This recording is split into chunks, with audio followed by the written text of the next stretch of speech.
What's up, guys? Today I'm going to go over my entire stock portfolio with you guys.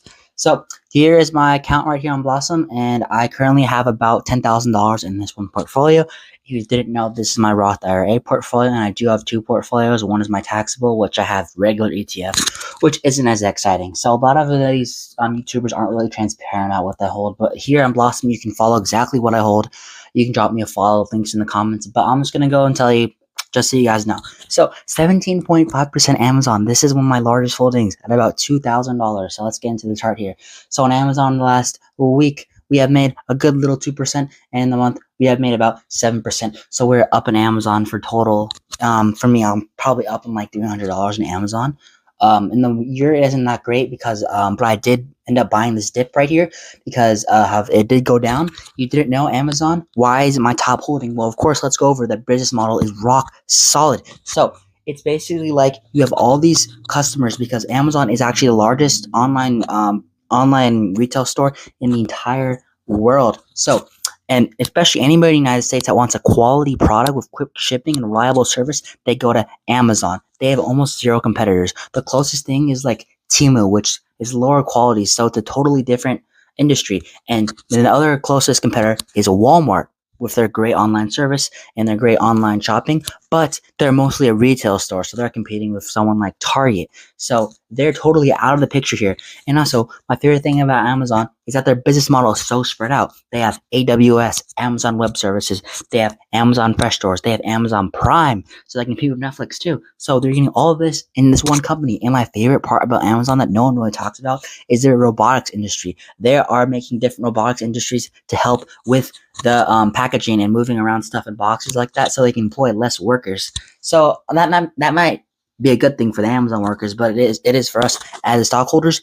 And a fun fact about Amazon is they don't really care about the shareholders that much because they don't give us back dividends. They don't really care about the shareholders. They invest all their money into growth of the company. And unlike other of the Mag 7s like Microsoft or Google, they're already built up. Amazon still has a lot more room to run, and right now they're at 220, but I believe they can hit 240 or 260 by the end of the year, just because I have so much sentiment in this company and the strong business model and how it's run. I love this company so much. That's why I have 17% in it, and I continue to hold and continue to buy into Amazon. So next I have SPLG, which is just a S&P 500 ETF, so nothing crazy. A fun fact, 90% of retail investors like me actually underperformed the index. So if you can't beat them, join them, 10% in that. That's why my taxable brokerage account is in ETFs. But next I have ASML. You actually probably have never heard of this company, ASML, but it's actually one of the most important companies for NVIDIA, Intel, and AMD. Those companies like NVIDIA, they make the chips. You may have heard, like Intel. My Chromebook is made with Intel chip. So, but in order for them to make the chips, there's processing. There's different processes in making the chips, and one of the last part is the patterning industry. So, basically, what ASML has is they have these EUV machines, which cost millions of dollars to make, that actually make the chips. So the chips are like this small, and the chips have tons of different patterns on them. So what they do, they use these UV lights to actually inscribe patterns on the chips. So, and they actually hold a 90% monopoly in the market share of the high-end chips. So any high-end chips that are being made, ASML has to do the patterning on it. So they can set their prices. That's why they're so versatile. You may have never heard of this because this is more of a Dutch company. I hold monopolistic United States companies. Well, this company is the definition of monopoly, so that's why I have in my portfolio. And since it's out of the United States, it's a little bit more undervalued than something that would be in the United States. Next, we have Uber. Uber is one of my newer holds, but I'm already up 9% because look at this. In the last month, we are up 9%. And if you didn't know, the average return for the stock market in a whole year is 10%. It's like 8 to 10%. So I'm totally doing amazing on this holding too. So Uber, why do I like Uber? So basically, there's no other platform that is doing ride shares like Uber. So if you want to ride or call like a taxi, you go through Uber. They also have Uber Eats, which also has competition with DoorDash. My favorite part about Uber is their ride share, and they just had a huge spike over the last week of their things. Huge spike. We'll kind of went down a little bit, but they had a huge spike right here. So why is the spike so important? It's because they have a partnership with Waymo and Google. If you don't know what Waymo is, it's Google's Robotaxi services, where it's driverless taxis. So an only way for a customer to get one of these driverless taxis now is to book it through the Uber app. The only competition for this these driverless robotaxis is Tesla. I Hate Tesla stock. I've been a Tesla bear for a while. It's one of my least favorite stocks ever in the stock market. And for Tesla, so basically to break it down for you, Tesla has 10 of these Robotaxis that they just released last week, and Waymo has thousands of them. So for and Tesla only has literally a person in the passenger seat in these driverless vehicles. How driverless are they? So and they also have Tesla has taken a cheaper approach of having less sensors and more focus on just camera sensory, which is kind of stupid in my opinion, while Google has taken the more technical and proven approach. So Google is way ahead on this. Even though Waymo is a small part of Google, there's actually huge news for Uber. They have basically no competition, and I don't have any faith in Tesla to catch Google or Uber in the future, which is why I am so bullish on the stock, and which is why I put more money in last week, and I'm already at 12% on it.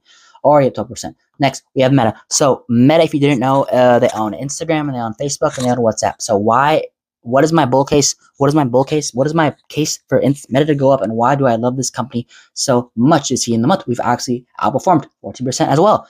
We've done extremely well. So Meta, Instagram has 2 billion active users. And then we have Facebook with 3 billion active users. That's 5 billion active users. Meta makes all their money from ad revenue from the 5 billion.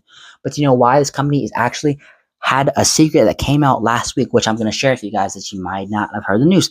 Their WhatsApp didn't have an ad plan, and WhatsApp is the largest messaging platform in the entire world. So a lot of foreign companies use it as their basic SMS or messaging app. So they already have 5 billion active users that they constantly run ads on, but now they're adding another 3 billion for a total of 40% increase in their ads. That's crazy. And the stock, it has run up in the last year, and I've made a lot of money on it. See, $47 in the last 5 years. It's totally done amazing too. But from the news that came out, it's not that bad. It's not that bad valuation wise, which is why I think Meta is going to have a good run. So not really like a monopolistic company, but a very solid company with a solid plan and very undervalued metrics. Another international company, Brookfield. I hold a good percent in Brookfield too. So what is Brookfield? Brookfield is kind of like the Warren Buffett or the Berkshire Hathaway of Canada. So since it's another international company, it's going to be a little more undervalued. So of course, you know how AI is a new thing and was a new thing for the last few years, and revolution, how NVIDIA and all that stuff came out. Well, Brookfield is one of these private equity corps that actually invest in these companies that are actually infrastructure, that are actually building these nuclear power plants and focusing on powering these new AI generation. And they work with private equity. They buy a bunch of businesses, and they buy a lot of, like 50% of their revenue is actually hidden because you can't see it, probably like in solo homes or stuff. But this is an amazing company, solid ownership, and it's actually done really well over the 5 year too. But in the year, we've made tons of money too. A nice shoot up here. So I'm going to show you, I told you the S&P is the benchmark. So I'm going to show you the benchmark of what has really been happening. And the whole market in the last month, it has only been 4%. And most of these holdings, my holdings, have gone up a crazy amount.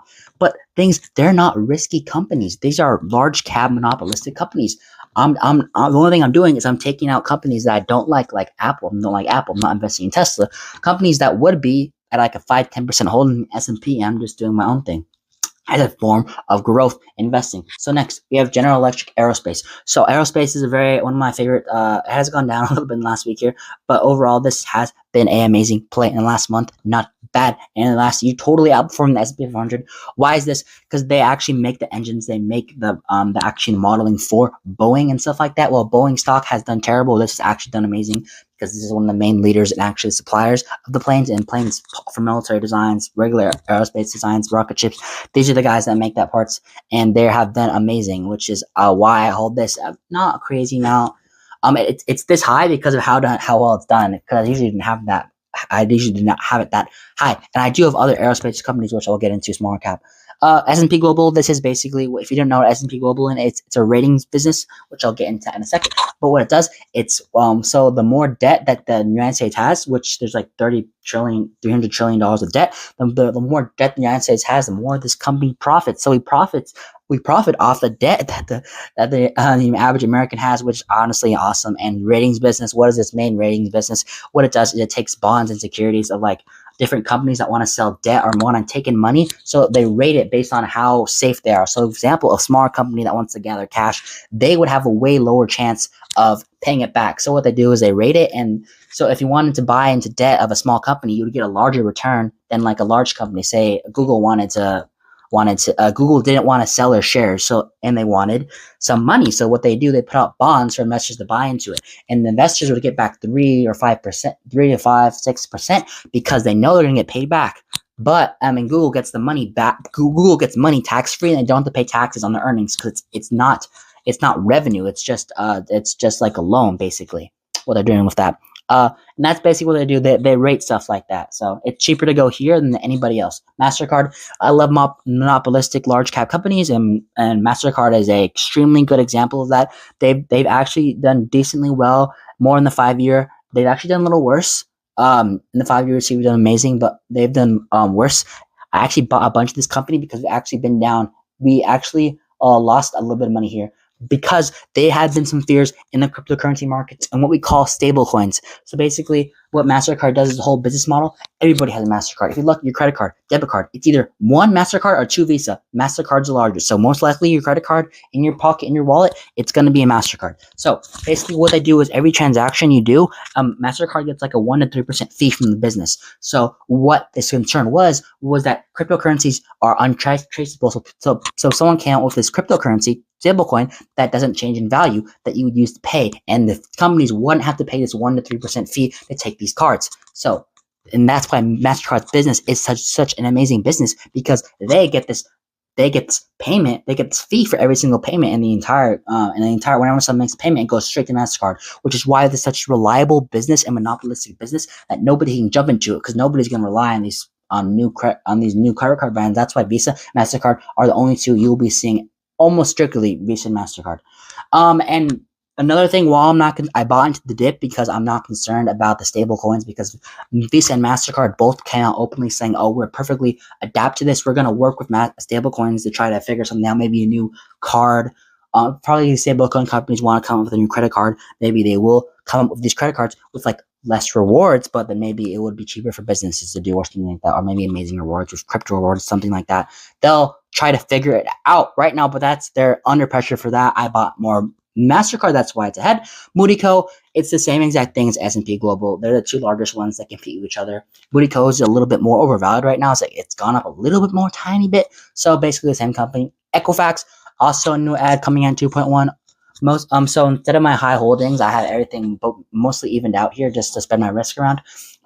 Equifax is a big data center. What they do is if you're applying for a job or something and you put, for example, me, if I lied on my resume and I said, I have 2.5 years at NVIDIA as an intern. Well, Equifax is one of those companies that could leak all the information, and it could leak your information whenever they wanted to, because they have one of the largest data centers on public information. So what they do is they gather this information and they sell it to people. So for example, if I wanted to apply at like AMD and I had an internship at NVIDIA, they can fact check this. They can fact check everything about that. So if a company wanted to fact check something or make sure the data is correct, that's where they go to Equifax. And this is the only company that actually does this the correct way and has this large enough data set that everybody wants to go to Equifax to do this data solutions, which is why I invested in this company. As you see, they haven't been doing amazing, which is why I bought into this kind of a little bit of a dip, because they're still a quality company, and yet they have a nice valuation too.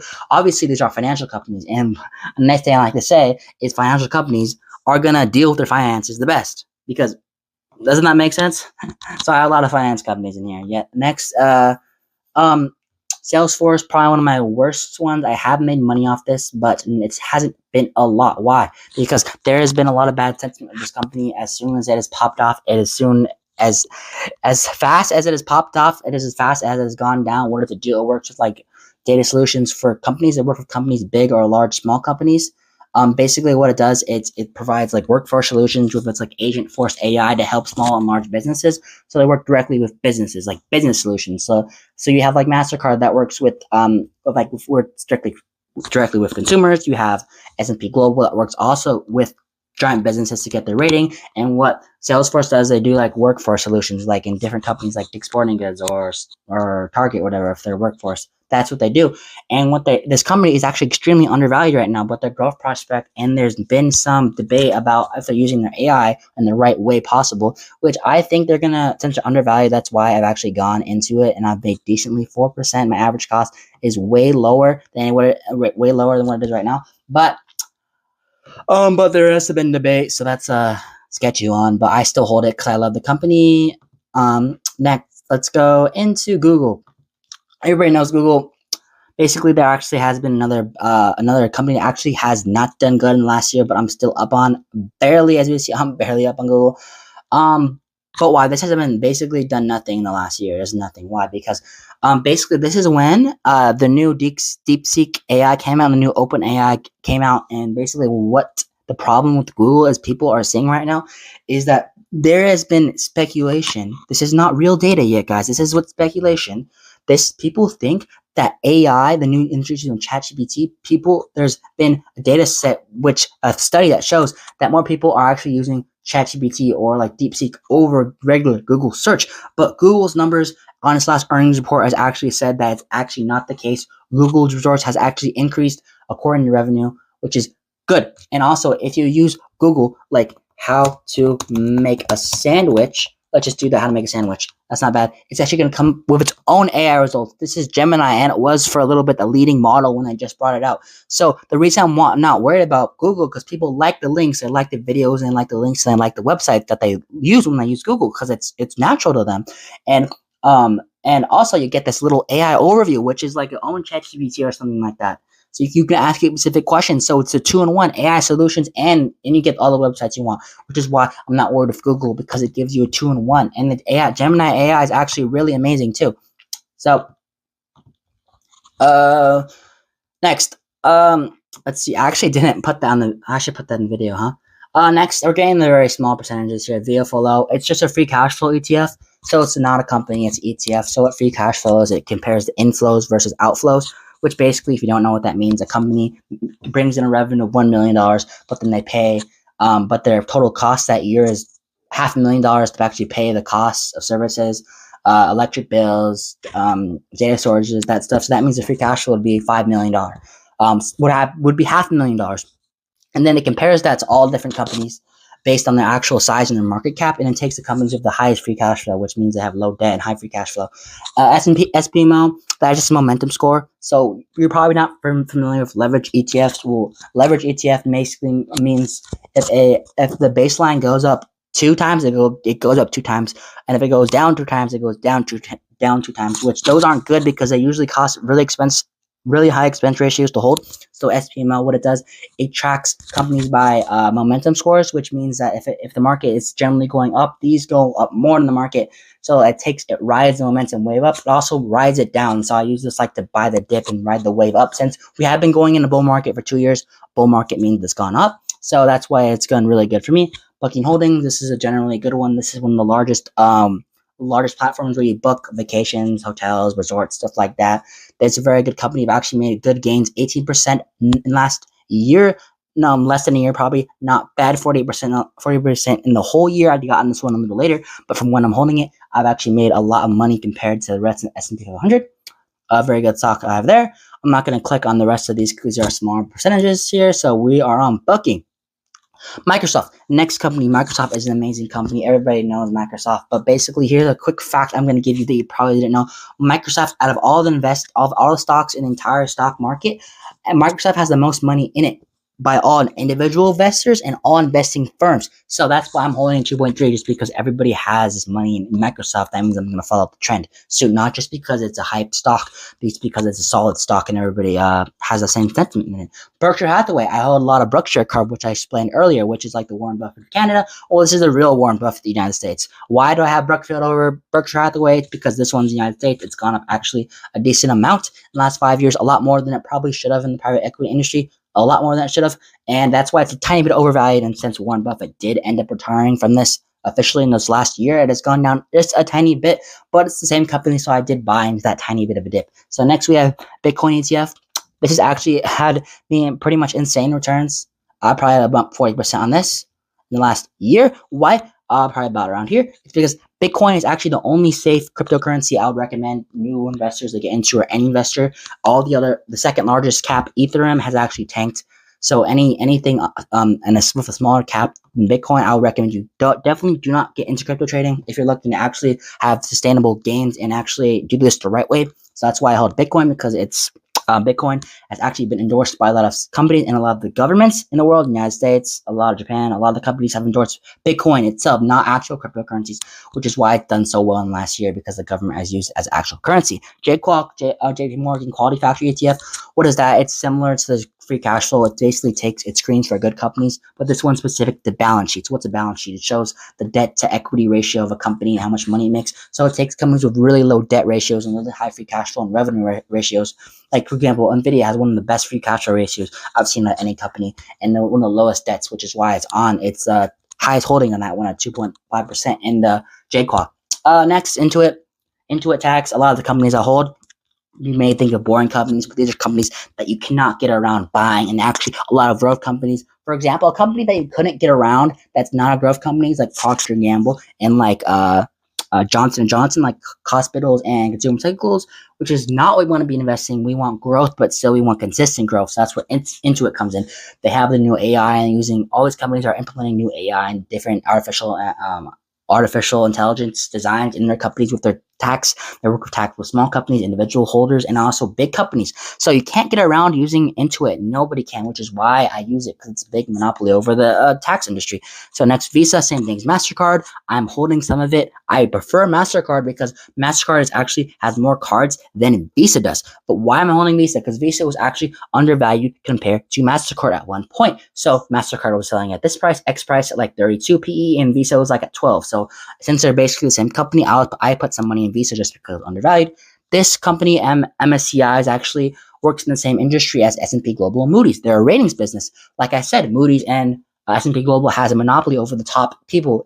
Everybody goes to Moody's for ratings. And this company, same thing as Moody's and S&P. They also profit off the debt they hold in the United States economy. So get that debt up, guys. Keep taking out loans for me.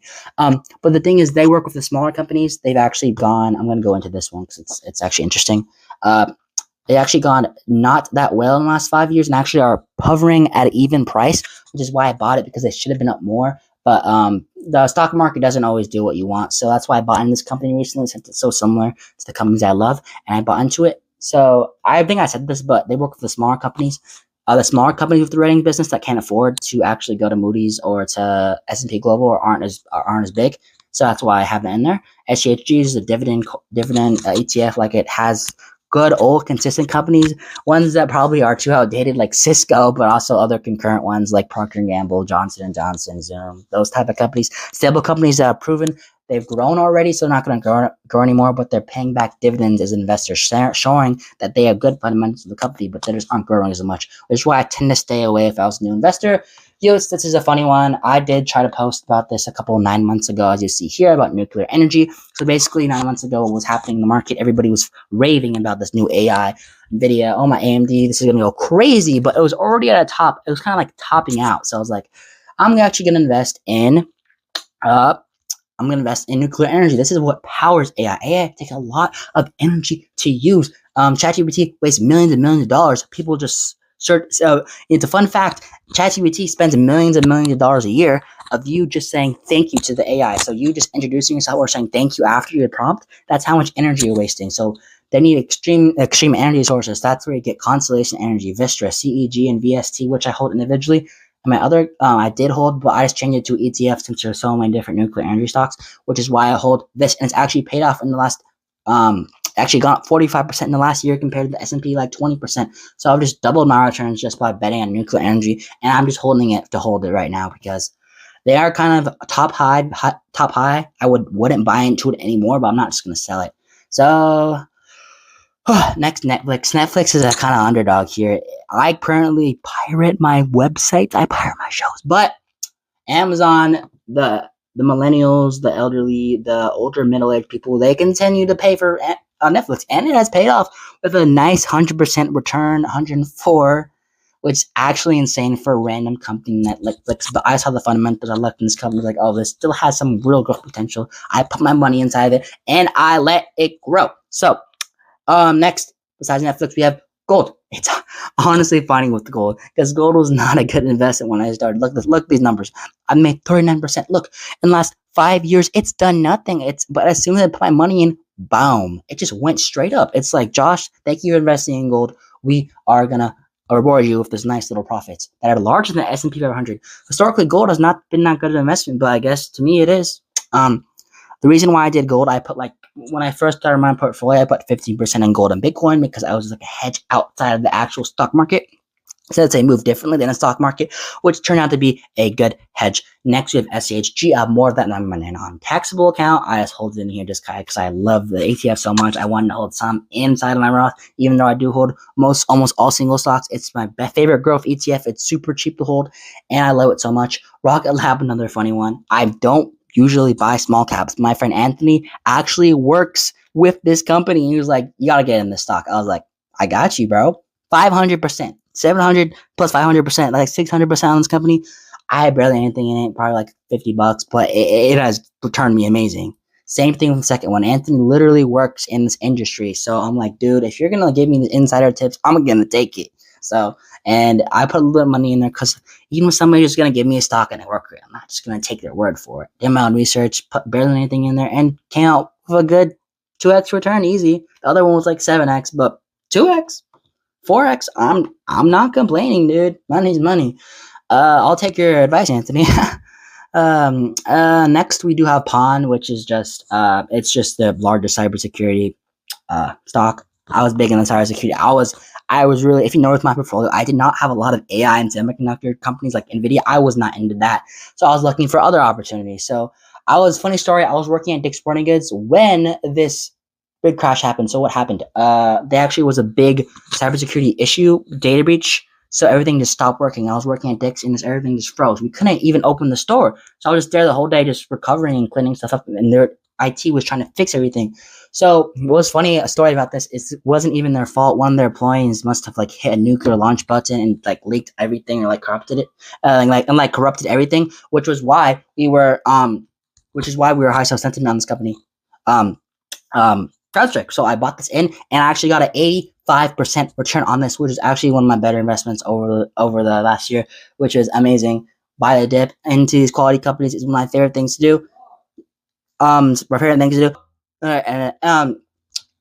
And sorry, my parents called me and they wanted me to eat, so I'm gonna wrap this up for you guys.